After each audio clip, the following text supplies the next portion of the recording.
मित्रांनो, मागच्या बाहेर आपण एका चमत्कारी ग्रहाबद्दल बोलत होतो. तो हर्षल बोलत होतो. हर्षद नंतरचं 2 ग्रह येणार आहेत.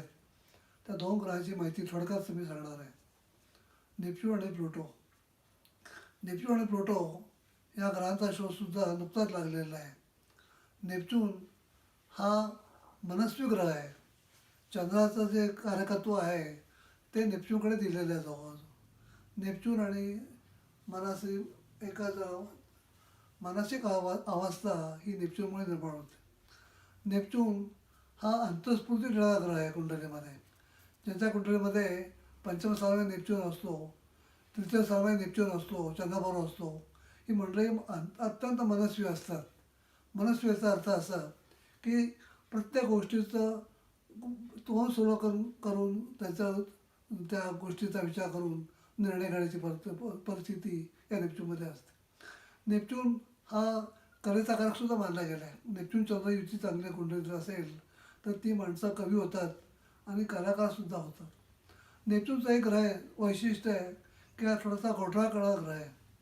नेपच्यून हा घोटाळा करणारा ग्रह असा की धनस्थानात नेपच्यून आला तर तो एक प्रकारचं आर्थिक घोटाळा करू शकतो.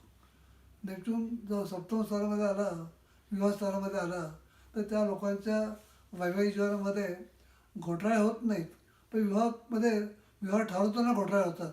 असा अनुभव आलेला आहे की नेपच्यून तिथं जर सप्तम स्थानामध्ये असेल तर त्या व्यक्तीच्या विवाहाच्या वेळेला काहीतरी विघ्न निर्माण होतंच.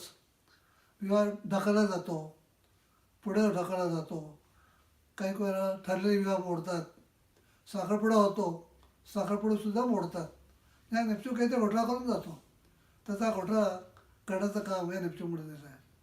आर्थिक घोटाळे हल्ली फार होत आहेत सगळीकडे. हे आर्थिक घोटाळे जे होतात त्या आर्थिक घोटाळ्याचा कारणभूतसुद्धा हा नेपच्यूनच आहे. नेपच्यून ज्यांच्या कुंडलीमध्ये बिघडला असतो त्या लोकांच्या कुंडलीमध्ये त्याला पैसा भरपूर मिळतो, पैसा पडत नाही त्याला, पण त्याच्या त्या मनस्थिती अवस्थामुळे ते अशा ह्याच्यात अडकून पडतात की त्याला त्या घोटाळ्यातून बाहेर पडता येत नाही.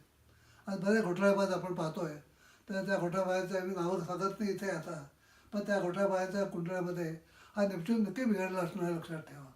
हे लोक पैसे मिळवतात पण घोटाळा पण करून जातात आणि त्या घोटाळ्याचा परिणाम त्याच्या अर्थव्यवस्थेवर होतो, राष्ट्रीय अर्थव्यवस्थेवर होतो.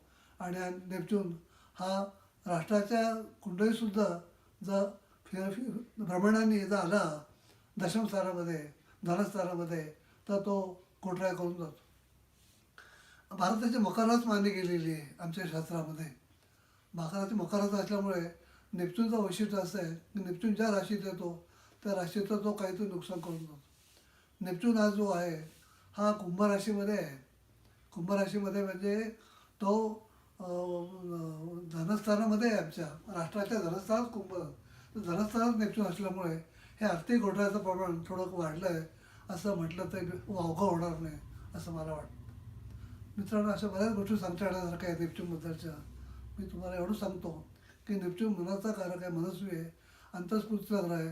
तो तुम्हाला वर नेऊ शकतो, पण तुमचं मानसिक स्वास्थ्य तो घालू शकतो. याच्यानंतरचा शेवटला ग्रह जो आहे हा प्लुटो ग्रह आहे. प्लुटो हाचा शोधसुद्धा गेल्या शतकातच लागलेला आहे. प्लुटो हा अत्यंत संथ गतीने चालणार आहे. सगळ्या संथ गतीमध्ये प्लुटोची गती अत्यंत कमी आहे. त्यामुळे प्लुटो हा ग्रह हा एक प्रकारचा उन्मत्त ग्रह मानला गेलेला आहे. सत्यम शिवम सुंदरम असं म्हणतो आपण. सत्य म्हणजे सत्य, शिव म्हणजे शंकर आणि सुंदर म्हणजे सौंदर्य. पण जो शिवमध्ये आहे हा शिव म्हणजे शंकर, आकार तांडव करणारा ग्रह आहे. आकार तांडव करणारा म्हणजे एक प्रकार तांडव नृत्य करणारा ग्रह आहे. तर तांडव नृत्य करण्याचं काम या प्लुटोकडे दिलेलं आहे.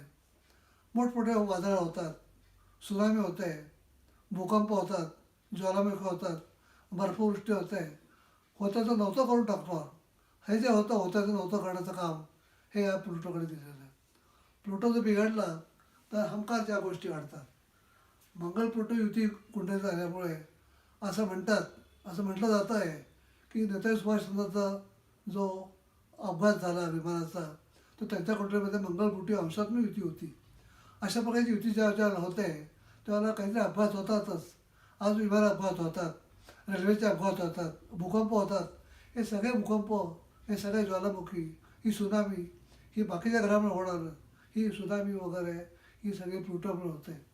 प्लुटो हा अत्यंत घातक ग्रह मानला गेलेला आहे. या ग्रहाबद्दल आपल्याला बरंच सांगता येण्यासारखं आहे. पण एवढं लक्षात ठेवा तुम्ही की प्लुटो हा ग्रह आज सध्या कोणत्याच मांडला जात नाही आहे.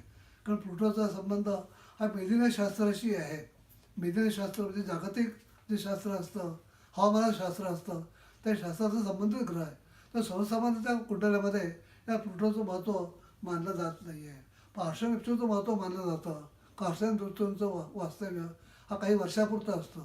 प्लुटोचं वास्तव्य हे बऱ्याच कालाखंड असल्यामुळे त्या प्लुटोचं महत्त्व आम्ही ज्योतिषशास्त्रामध्ये अजून तर आम्ही मानत नाही आहे, कुंडलीमध्ये मानत नाही आहे. पण मेदिनी ज्योतिषशास्त्रामध्ये, जागतिक ज्योतिषशास्त्रामध्ये, राष्ट्रीय ज्योतिषशास्त्रामध्ये, हवामान खाते ज्योतिषशास्त्रामध्ये मात्र प्लुटो जास्त महत्त्व आहे. त्या प्लुटोचं महत्त्व मी तुम्हाला थोडक्यात सांगण्याचा प्रयत्न केलेला आहे.